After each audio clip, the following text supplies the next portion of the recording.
Boa tarde, boa noite, caros amigos. Estamos iniciando o estudo do segundo princípio mais importante do Código de Proteção e Defesa do Consumidor, senhores. É o princípio da boa-fé objetiva. Esse princípio, como o princípio da vulnerabilidade, será estudado de forma individualizada. É um tópico, é uma aula direcionada a esse princípio, faz a sua importância dentro do Código de Proteção e Defesa do Consumidor. E o que se entende como princípio da boa-fé objetiva? Senhores, boa-fé objetiva se entende como um padrão comportamental esperado e direcionado ao fornecedor nessa relação de consumo, direcionado ao fornecedor no âmbito da relação de consumo. É um padrão de conduta ligado à ética e ligado às expectativas de um consumidor quando ingressa numa relação de consumo. Devemos lembrar que o consumidor aqui é a parte vulnerável, é a parte mais frágil nessa relação. Então, obviamente, que o CDC, como vem para proteger o consumidor, o padrão aqui de comportamento, o padrão de ética, de eticidade na conduta, é direcionado ao fornecedor como parte nessa relação, não querendo dizer que o consumidor aqui possa agir de má fé, não. Mas, obviamente, trata-se de uma proteção ao consumidor como parte mais vulnerável, e a boa-fé aqui vem para criar um padrão comportamental direcionado ao fornecedor, para impedir práticas abusivas, para impedir cláusulas abusivas. Então, a boa-fé aqui ela é objetiva nesse sentido, perfeito? A objetividade da boa-fé ela está ligada à ética, como bem falado, e o CDC não adota a boa-fé subjetiva. O que seria isso, senhores? Subjetividade da conduta, boa-fé subjetiva, estudo dos 3 pressupostos ligados ao comportamento, ligados à conduta. Quais são os 3 pressupostos? Primeiro, negligência, imperícia ou imprudência.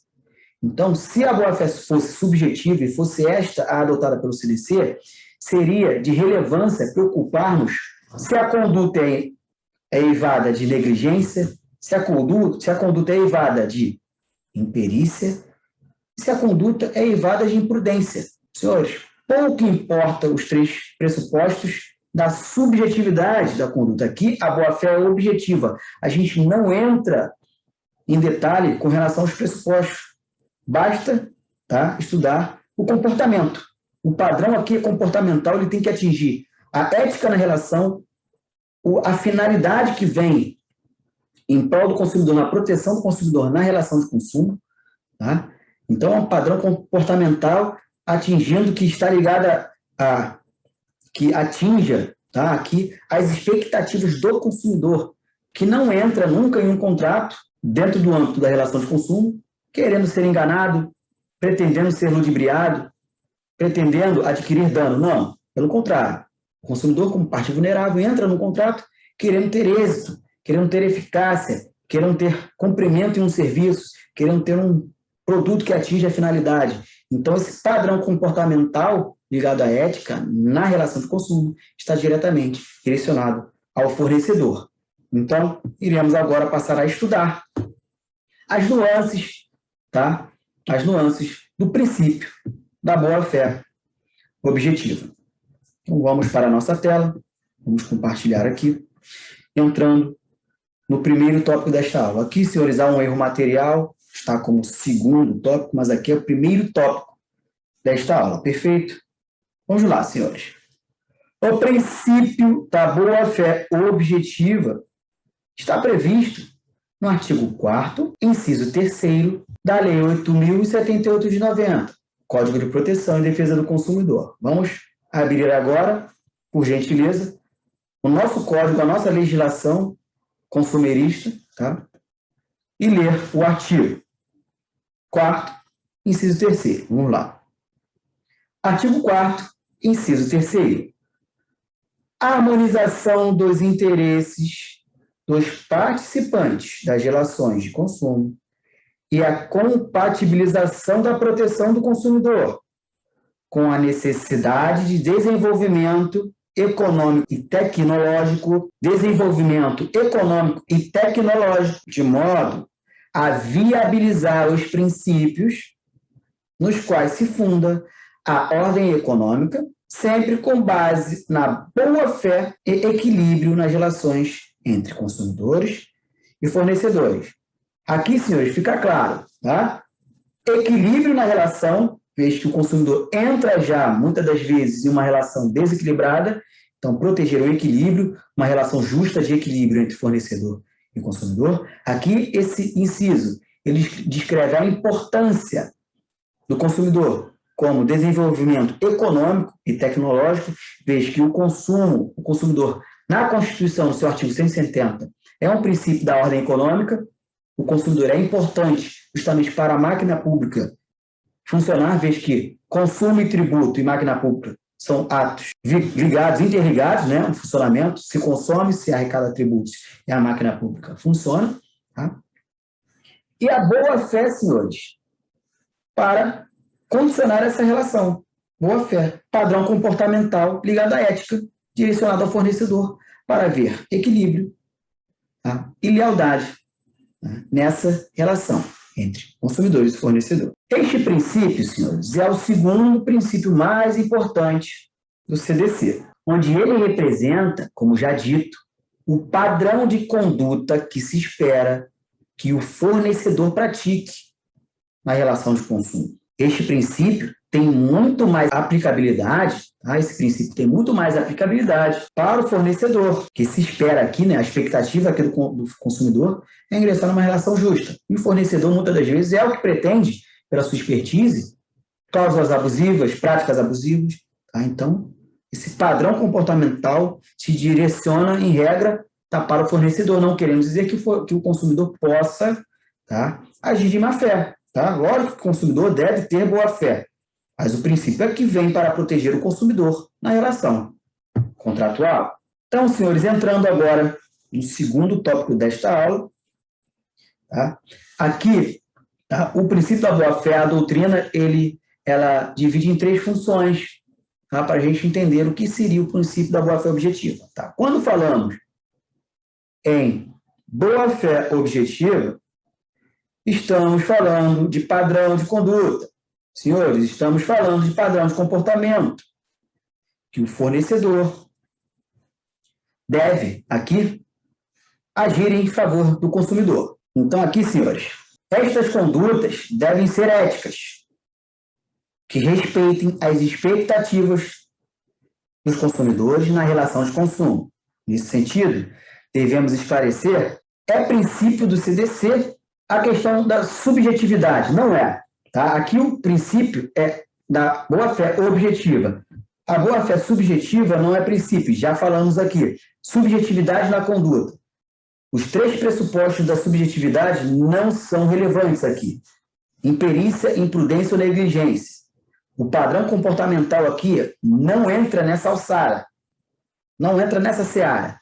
Aqui um padrão de comportamento que é ética e ponto final, tá? Direcionado ao fornecedor. E dentro das funções em que a doutrina divide, a primeira função, senhores, é a função integrativa, tá? Integrativa, ou função hermenêutica. Dependendo da doutrina que você esteja estudando, tá? Você vai ver a denominação dessa função como interpretativa ou critério hermenêutico. Senhores, hermenêutica e interpretação são sinônimos, perfeito? Só muda a nomenclatura, mas são sinônimos, tá? Havendo dúvida quanto à interpretação de uma lei ou de um contrato consumerista, tá? Havendo 2 interpretações possíveis, ou mais, a um contrato ou uma lei, deve-se adotar a interpretação que esteja alinhada com a boa-fé objetiva. Deve-se adotar a interpretação mais próxima da boa-fé objetiva, senhores, para se concluir, tá, em respeito a esse princípio. Então, essa é a função interpretativa ou critério hermenêutico como função do princípio da boa-fé objetiva. Já a segunda função, senhores, é a função integrativa da boa-fé. Integrativa da boa-fé. Não, senhores, trata-se da função que cria deveres jurídicos, ou seja, deveres anexos ou laterais em relação aos contratos ligados ao direito do consumidor. Senhores, esses deveres anexos são deveres que não estão previstos de maneira expressa nos contratos. Então, preste atenção, deveres anexos não necessariamente estão escritos no contrato, tá? São deveres anexos ao contrato, deveres obrigatórios e anexos, tá, ao contrato. Então, aqui não necessariamente esses deveres devem estar inseridos no contrato. Então, vamos para um exemplo, tá? O que seria deveres anexos? Deveres anexos laterais, dever de informação, tá? Dever de informação, dever de cooperação, dever de cuidado. Esses deveres, senhores, decorrem naturalmente, tá, das relações contratuais em decorrência dessa função integrativa da boa-fé. Então, existe uma regra antiga, tá, que só vale o que está escrito. Então, essa função integrativa vem justamente para desconfigurar essa regra. Não, os deveres laterais, os deveres anexos, não necessariamente precisam estar no contrato, mas mesmo assim devem ser respeitados. Então, o dever de informação, de cooperação, de lealdade, de destinação, de finalidade de um contrato devem ser respeitados, mesmo não existindo uma cláusula específica no contrato expressa. Perfeito? Então, aqui, entrando no tópico 4 desta aula, dentro ainda da função integrativa da boa-fé, o STJ tem julgados entendendo que o princípio da boa-fé objetiva se aplica nas relações de consumo regidas pelo CDC, impondo a obediência aos deveres anexos e laterais. Senhores, os deveres anexos são uma decorrência lógica do princípio da boa-fé objetiva. Exemplo, dever anexo de cooperação. O que isso quer dizer, senhores? Ambas as partes devem agir com lealdade de forma recíproca em contrato. Exemplo mais específico. Vamos dizer que o seu produto, o consumidor, apresente defeito e o fornecedor, na resolução do seu defeito, haja com desídia, com descaso. Você manda uma mensagem, não te informa, não te dá um feedback de prazo, não te dá uma previsão de resolução do seu problema. Por mais que não exista estipulado em um contrato, né, que ele tenha que te dar uma satisfação, que ele tenha que te dar um feedback dentro de um prazo, esse dever de cooperação é um dever anexo. Sendo provado que há uma desídia, sendo provado que há um descaso na resolução do seu caso, está violando aqui, diretamente, a função integrativa da boa-fé, justamente pela violação direta dos deveres anexos ou laterais de um contrato. Então, aqui, a doutrina, senhores, sustenta a aplicação desses deveres anexos e afirma que, quando há violação desses deveres laterais e anexos, há a violação positiva de um contrato. Então, preste atenção, a doutrina afirma que, ocorrendo a violação de deveres laterais e anexos, ou seja, deveres que não necessariamente estejam previstos em um contrato, deveres anexos ao contrato, tá? Há aqui a violação positiva do contrato. Então, observação. Se cair em um concurso, em uma prova, perguntando o que seria violação positiva de um contrato, a resposta, senhores, é bem nítida. Anote. Vamos lá. Seria a violação dos deveres anexos ou laterais a um contrato, ligados à função integrativa do princípio da boa-fé objetiva. Então, repetindo, o que seria violação positiva do contrato, denominado pela doutrina consumerista? Violação positiva de um contrato seria a violação dos deveres anexos ou laterais de um contrato, ligados à função integrativa do princípio da boa-fé objetiva. Perfeito, senhores? Ficou claro aqui? Então, vamos aqui entrando no último tópico desta aula, tópico 5, e vamos estudar a terceira função, da boa-fé objetiva, denominada pela doutrina, é a função de controle da boa-fé. Seria isso, senhores? A função de controle da boa-fé, ela limita direitos subjetivos. O que seriam direitos subjetivos? Manifestação de vontade dos fornecedores, conduta, vontade própria, interesse próprio. Ela limita o fornecedor em articular, em manifestar interesses próprios em detrimento de interesses dos consumidores. Manifestar interesses próprios que prejudiquem o consumidor no contrato. Então, é uma função de controle, limitar justamente a atuação do fornecedor que pretenda agir com desvio de finalidade nos contratos. Exemplo, se o consumidor celebra um contrato com o fornecedor, tá, com cláusulas contratuais incompatíveis com a boa-fé, tá, incompatíveis com a boa-fé, com a ética comportamental esperada, né, a expectativa que se espera dentro de um contrato, a ética comportamental, essas cláusulas são nulas de pleno direito. Tá? São nulas de pleno direito. Então, senhores, essa função alternativa vem para controlar a manifestação de vontade dos fornecedores, tá? Nessa relação de consumo. Por fim, vale esclarecer a diferença entre boa-fé objetiva e boa-fé subjetiva. Novamente, para a gente ficar craque em entender, tá? Essa situação. Vamos lá. Boa-fé objetiva, senhores, é o dever ser. Boa-fé objetiva é o dever ser. É a conduta esperada por parte do homem médio. É um dever de carinho, de zelo, de cuidado para com o outro. Tá? É a conduta esperada, ligada à ética. É um dever de carinho, de zelo, cuidado. Tá? É um padrão comportamental esperado de um ser humano, de um indivíduo de boa-fé. Já a boa-fé subjetiva, tá? Interesse, manifestação pessoal de vontade, é a ausência de conhecimento do ilícito. Tá? Eu pratico um ato com imperícia, imprudência ou negligência por não saber que aquilo é ilícito. Exemplo, fornecedor pratica ato ilícito, mas afirma que não sabia que era ilícito e que não agiu com intenção ou não teve culpa.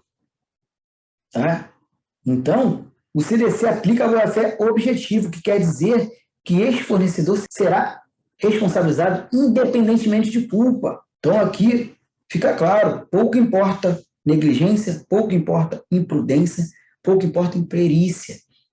A boa-fé aqui é objetiva. Basta a conduta, não importa os pressupostos da conduta culposa. Tá? Se ele teve intenção, se ele sabia que era ilícito ou não, não importa. Perfeito, senhores? Que justamente seria o controle, tá? E seria aqui a aplicação, a diferença entre boa-fé subjetiva e boa-fé objetiva, tá? Dentro dessa última função, dentro desse último tópico. Então, aqui, senhores, finalizamos, tá, o estudo do princípio da boa-fé objetiva, tá? Entendemos aqui que a boa-fé objetiva é um padrão comportamental esperado e direcionado ao fornecedor, visto que o consumidor é a parte mais frágil, vulnerável nessa relação, e é a parte que se protege dentro do âmbito do Código de Proteção e Defesa do Consumidor, dentro do âmbito das relações de consumo. Esse padrão comportamental não quer dizer que o consumidor possa agir de má-fé, não, mas é direcionado, obviamente, ao controle das atitudes do fornecedor. Tá? Vimos aqui a diferença da boa-fé objetiva e subjetiva. A boa-fé objetiva é um padrão comportamental que não entra nos pressupostos de subjetividade da manifestação da vontade, no pressuposto da culpa, imperícia, imprudência ou negligência. Tá? Entendemos as três funções denominadas pela doutrina para esclarecermos o princípio da boa-fé: função interpretativa ou critério hermenêutico, função integrativa e função de controle. E hoje finalizamos aqui agora este estudo sobre o princípio, o segundo princípio mais importante. E nas próximas aulas, senhores, iremos estudar os demais princípios, que são em princípios também importantes, mas não com tanta importância quanto da vulnerabilidade e da boa-fé. Perfeito? Espero que estejam gostando e aprendendo a vencer com o direito do consumidor.